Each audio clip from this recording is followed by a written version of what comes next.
Hi guys, so my recap for today, I bought Chromia yesterday and I've already had Anchor since the 1st of April or something, and I sold it today for 11% profit.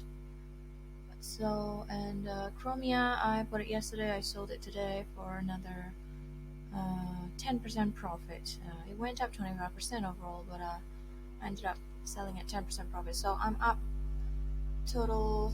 This April I'm up $413 because I've lost a lot in audio.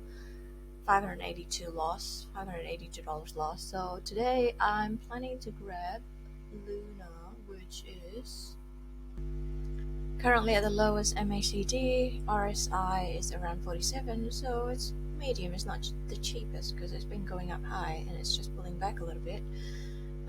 Looking at the all-time high of $22, and I've already bought it $15.72 a couple of minutes ago. So yeah, I like the project of the overall token economy and the hype cycle and the product itself, and the team is really great. So yeah, why not